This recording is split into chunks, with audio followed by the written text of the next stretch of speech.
Atom की discovery के बारे में एक स्टोरी पढ़ लेते हैं, उससे सब कुछ याद हो जाएगा कि एटम की पहले डिस्कवरी किसने की और किसने क्या क्या स्ट्रक्चर दिए। सबसे पहले भारतीय दार्शनिक जो महर्षि कन्नद थे, उन्होंने बताया था कि एक हमारे हाथ में अगर एक चौक है, उसके हमने टुकड़े करने शुरू कर दिए, एक स्टेट ऐसी आती है कि हम उसके और टुकड़े नहीं कर सकते। तो उस सबसे लास्ट वाली जो इकाई थी जिसके और अधिक टुकड़े नहीं किए जा सकते थे, उसका नाम जो है वो परमाणु दिया गया। उसके बाद और ब्रिटिश साइंटिस्ट आए 1803 के अंदर। सबसे पहले जो जॉन डाल्टन थे, उन्होंने बताया कि परमाणु नाम तो हिंदी का हो गया, जो भारत से महर्षि कन्नद द्वारा दिया गया था। तो उन्होंने लैटिन भाषा में एक वर्ड दिया जिसका नाम था एटम, और उसका मीनिंग है जिसको फर्दर डिवाइड न किया जा सके। तो तब से लेके आज तक परमाणु को एटम के नाम से जाना जाता है। तो अगर कहे कि सबसे पहले ऐसे कौन से साइंटिस्ट थे जिन्होंने एटम की डिस्कवरी की थी, तो जॉन डाल्टन थे।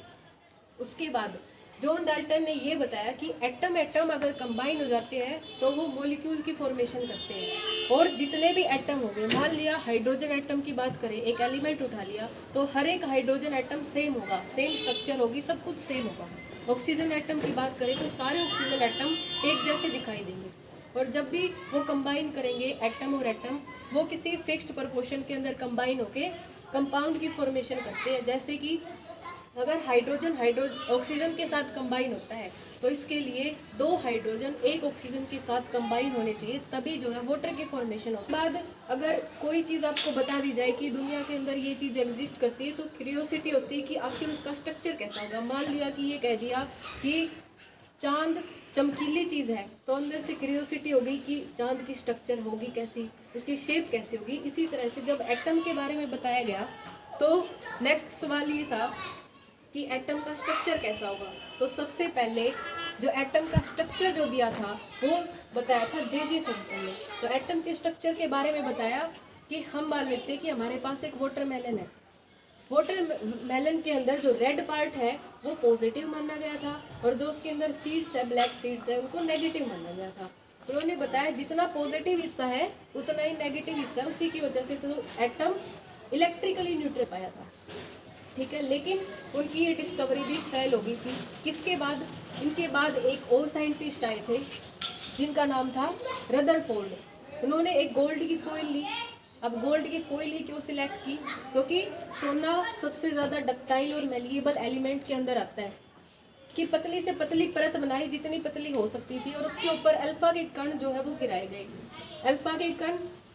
अल्फा के जो कण थे वो कहाँ से आए थे? जब भी यूरेनियम का रेडियो डिके होता है तो वहाँ से अल्फा पार्टिकल आते हैं। वो अल्फा पार्टिकल तेज स्पीड से टकराते हैं, और अगर उसे एक स्क्रीन, जिंक सल्फाइड की स्क्रीन के ऊपर अगर गिराया जाए तो स्पार्किंग प्रोड्यूस करते हैं। तो गोल्ड फॉइल के ऊपर अल्फा पार्टिकल की स्कैटरिंग हुई। उसके बाद एक स्क्रीन लगाई गई जिंक सल्फेट की, उसके ऊपर ऑब्जर्वेशन ली गई। तो रदरफोर्ड ने क्या क्या ऑब्जर्वेशन बताई कि जे थॉमसन ने बताया था कि पॉजिटिव और नेगेटिव पार्ट भरा पड़ा है, जैसे वाटरमेलन के अंदर हिस्सा पूरा भरा हुआ होता है। लेकिन उसकी ये जो बात थी वो गलत कर दी कि मैंने तो अल्फा पार्टिकल फेंके थे, कुछ तो बिना डिफ्लेक्शन के ही आ गए। इसका मतलब तो ये है कि एटम का कुछ हिस्सा खाली है। वही सबसे पहले ये बता दिया कि कुछ अल्फा पार्टिकल, अगर 20,000 अल्फा पार्टिकल जाते हैं तो उनमें से एक अल्फा पार्टिकल टकराकर वापस आ गया। वहाँ से कंक्लूजन आया कि एटम के सेंटर के अंदर कोई ना कोई तो बड़ा मास जरूर होगा, हैवी मास होगा। तो वहाँ से सबसे पहले आइडिया निकला था न्यूक्लियस का। एक पॉजिटिव हैवी बॉडी प्रेजेंट होती है एटम के अंदर। उसके बाद इन्होंने भी कुछ ऐसे कॉन्सेप्ट थे जो नहीं बताए थे, जैसे कि आइसोटोप्स वगैरह के बारे में ये नहीं एक्सप्लेन कर पाए थे।